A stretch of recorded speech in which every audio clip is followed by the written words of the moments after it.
नमस्कार, जय जोहार। एक बार फिर से आप सभी का स्वागत है झारखंड समाचार के इस यूट्यूब चैनल में। आइए चलते हैं दोस्तों झारखंड सुबह की 25 ताज़ा खबरों की ओर। लेकिन उससे पहले दोस्तों, अगर आपने अभी तक इस चैनल को सब्सक्राइब नहीं किया तो सब्सक्राइब जरूर कर लें और वीडियो को लाइक और शेयर करना बिल्कुल ना भूलें। दोस्तों, आज का जीवन मंत्र है, अगर अच्छा व्यक्ति कोई भूल कर दे और उसे दंड देना हो तो सिर्फ उसके बाहरी अपराध को ही ना देखें, उसकी समस्याओं को भी हल करने की कोशिश करनी चाहिए। दोस्तों, झारखंड में लगातार 2 दिनों से कोरोना संक्रमण बढ़ी है और ओडिशा और जम्मू से रांची आई ट्रेन में 65 नए संक्रमित मिले हैं। सभी स्टेशन से घर पब्लिक ट्रांसपोर्ट से गए थे। कोरोना एक बार फिर से रांची में लौटने लगा है। 72 दिनों के बाद एक बार फिर राजधानी में कोरोना ब्लास्ट हुआ है। 65 नए संक्रमित मिले हैं। सभी अलग अलग शहरों से रांची पहुंचे हैं। इसमें 55 अकेले पुरी से पहुंचे हैं। इसके साथ ही रांची में एक्टिव मरीजों की संख्या एक बार फिर से 100 के पार पहुंच गई। संक्रमण की पुष्टि के बाद भी प्रशासन इन्हें रोकने की बजाय इन्हें घर जाने की इजाजत दे रही है। अगली बड़ी खबर, केंद्रीय मंत्री अर्जुन मुंडा ने राज्य सरकार पर बड़ा आरोप लगाया। कहा, झारखंड सरकार नहीं चाहती है कि आदिवासी बच्चे पढ़ें और आगे बढ़ें। केंद्र की योजना है कि नवोदय विद्यालय की तर्ज पर हर प्रखंड में आदिवासी बच्चों के लिए एकलव्य मॉडल स्कूल खुले, पर झारखंड में इसका विरोध कराया जा रहा। आदिवासियों और उनके गांवों के विकास के लिए केंद्र ने कई योजनाएं चलाई है, लेकिन राज्य के ना तो किसी मंत्री ने और ना ही किसी अधिकारी ने इसमें रुचि दिखाई। अगली बड़ी खबर, समय पर वेतन भुगतान और बोनस की मांग के साथ शहीद निर्मल महतो मेडिकल कॉलेज के 400 से अधिक आउटसोर्स कर्मी सुबह काम बंद कर धरने पर बैठ गए। 4 घंटे से भी अधिक समय तक उन्होंने काम ठप रखा है। इनमें नर्स, वार्ड बॉय, अलग अलग विभागों में तैनात technician, OT assistant, data operator शामिल थे, जिसके बाद मरीजों को खासा दिक्कतों का सामना करना पड़ा। एक समय था जब लोग दाल रोटी खाओ प्रभु के गुण गाओ गाकर भी संतुष्ट हो जाया करते थे, लेकिन झारखंड में महंगाई ने ऐसा कमर तोड़ा है कि यह गाना भी अब बेमानी लगने लगा है। कोरोना की दूसरी लहर के बाद पेट्रोल व डीजल की कीमतों में बढ़ोतरी व पिछले कुछ दिनों से लगातार बारिश होने का असर सब्जियों की आवक पर भी पड़ा है।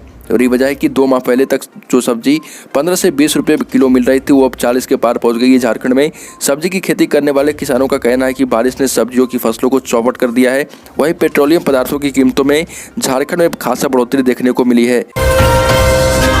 झारखंड में धनतेरस के दिन बाजार में होने वाली भीड़ भाड़ को देखते हुए राज्य की पुलिस की ओर से सुरक्षा की तैयारी की जा रही। खासकर पुलिस की ज्वेलरी बाजारों पर नजर रहेगी। इस संबंध में सभी जिले के डीएम को खासा निर्देश दिया गया है। ऐसे में प्राथमिकता के आधार पर झारखंड पुलिस बाजार प्रतिष्ठानों एवं ग्राहकों की सुरक्षा व्यवस्था की तैयारी में है। व्यवसायियों के साथ बैठक में व्यवसायियों को सुरक्षा के टिप्स भी दिए गए हैं। ग्राहकों के साथ किसी तरह की अनहोनी न हो, इसका भी ध्यान रखा जाएगा। अगली बड़ी खबर, झारखंड के 10 गैर अनुसूचित जिलों में हाई स्कूलों के शिक्षकों की नियुक्ति के लिए स्कूली शिक्षा और साक्षरता विभाग ने आदेश जारी कर दिया है। झारखंड कर्मचारी चयन आयोग की ओर से अनुशंसा की गई 680 शिक्षकों की नियुक्ति संबंधी आदेश माध्यमिक शिक्षा निदेशक हर्ष मंगला ने सभी जिलों को जारी किया है। इतिहास, नागरिक शास्त्र विषय के इन अनुशंसित अभ्यर्थियों के शैक्षणिक प्रमाण पत्र और अन्य दस्तावेज की जाँच के बाद संबंधित जिलों में नियुक्ति पत्र दिया जाएगा और स्कूलों का आवंटन भी किया जाएगा।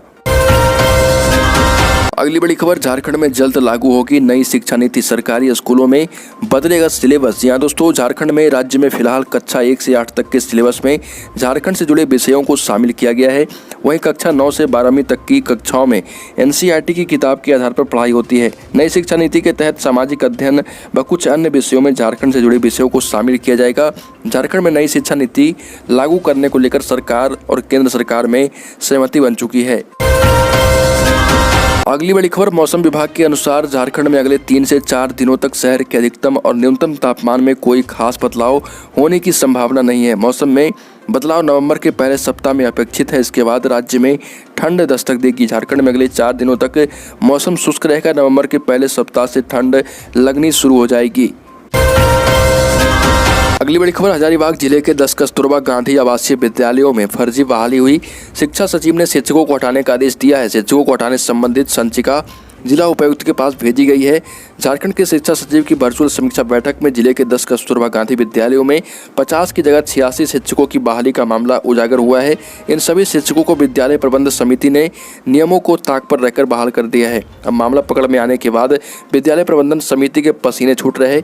उधर शिक्षा सचिव ने गलत तरीके से बहाल सभी शिक्षकों को हटाने का आदेश जारी किया है और उन्होंने इसे वित्तीय अनियमितता भी करार दिया।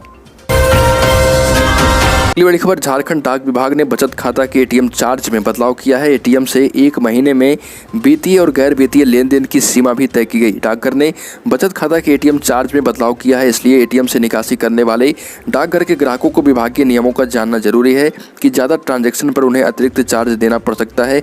नया एटीएम कार्ड और पिन का भी शुल्क लगेगा। इन नियमों को लागू कर दिया गया है। इसके साथ ही डाकघर ने एक महीने में एटीएम कार्ड से होने वाले वित्तीय और गैर वित्तीय लेन देन की सीमा भी तय कर दी है। अगली बड़ी खबर, झारखंड में कोरोना से निपटने के लिए खर्च होंगे 638 करोड़। फील्ड हॉस्पिटल व बच्चों के लिए पीडियाट्रिक की होगी स्थापना। Covid emergency response and health system preparedness के तहत केंद्र ने मंजूरी दी है। केंद्र 383 करोड़ रुपये देगा, जबकि राज्य सरकार को 255 करोड़ रुपये का अनुदान वहन करना है। और कोरोना जांच से लेकर अस्पतालों में संरचनाओं के विकास पर ये राशि झारखंड में खर्च की जाएगी।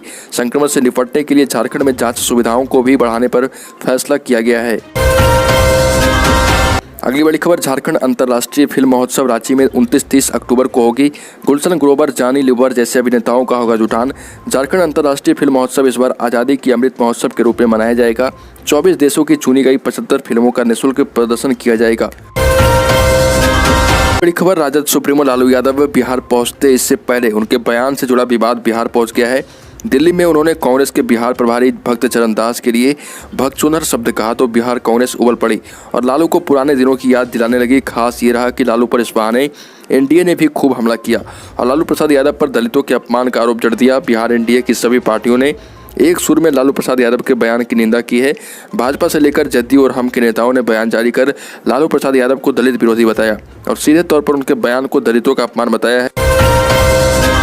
अगली बड़ी खबर, सुपरस्टार रजनीकांत को 51वां दादा साहब फाल्के अवार्ड दिया जाएगा। भारतीय सिनेमा में शानदार प्रदर्शन के लिए उन्हें सम्मान दिया जा रहा। रजनी के नाम की घोषणा अप्रैल में हो चुकी थी।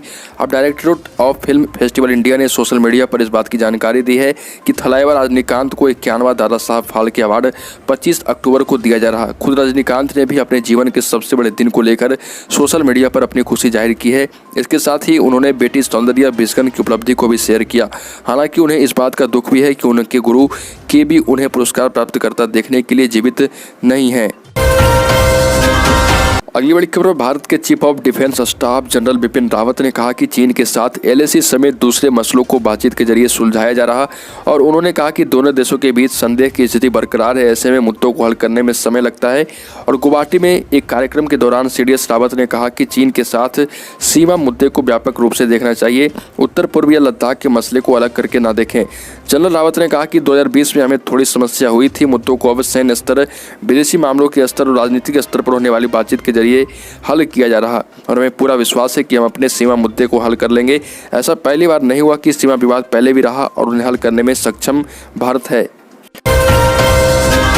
बड़ी खबर, देश की सबसे पुरानी पार्टी कांग्रेस की सदस्यता लेना अब आसान नहीं होगा। पार्टी ने सदस्यता के लिए नए नियम जारी किए। नए नियम के मुताबिक पार्टी की प्राथमिक सदस्यता के लिए व्यक्ति को शराब और ड्रग्स से दूर रखने की घोषणा करनी होगी। इतना ही नहीं, नए सदस्य सार्वजनिक रूप से पार्टी की नीतियों की भी आलोचना नहीं कर पाएंगे। नए सदस्यता अभियान से पहले तैयार किए गए फॉर्म के मुताबिक नए सदस्यों को 10 व्यक्तिगत वादे करने होंगे, जिसमें नए सदस्य सीलिंग कानून से अधिक प्रॉपर्टी नहीं रखेंगे, पार्टी की नीतियों और कार्यक्रमों में शामिल होंगे, शारीरिक श्रम या काम करने में संकोच नहीं करेंगे, शराब और ड्रग्स से दूर रहेंगे, साथ ही सार्वजनिक रूप से पार्टी की नीतियों का आलोचना नहीं करेंगे, खादी पहनने का आदी होना होगा, सामाजिक भेदभाव नहीं करना होगा, भेदभाव मिटाने के लिए समाज में काम करने पर भी प्रतिज्ञा लेनी होगी। तो दोस्तों, झारखंड की खबरों में अभी के लिए इतना ही। अगर आपने अभी तक इस चैनल को सब्सक्राइब नहीं किया तो सब्सक्राइब कर लें, जिससे कि आपको झारखंड की डेली ब्रेकिंग न्यूज़ 25 ताज़ा खबर हर एक सुबह मिलती रहे।